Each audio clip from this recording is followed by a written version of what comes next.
हाँ तो हेलो दोस्तों, नमस्कार। तो दोस्तों 5 साल पुराना गाना ठीक है, वो गाना आपकी खेसारी भैया का चर्चा में आया है।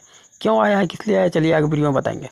तो दरअसल देखिए, खेसारी भैया का गाना है ठीक है, वो किसी अंग्रेज ने एकदम स्टेप बाय स्टेप, जैसे हम लोग भोजपुरी का, तो इससे गाया है।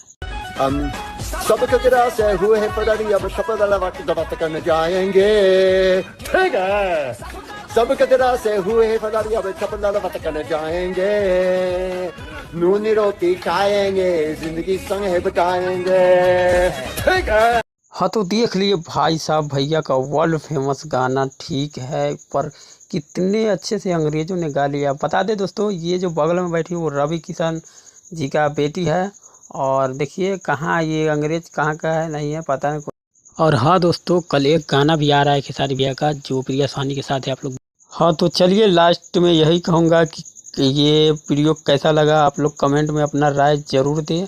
और चलिए मिलते हैं किसी और वीडियो के साथ।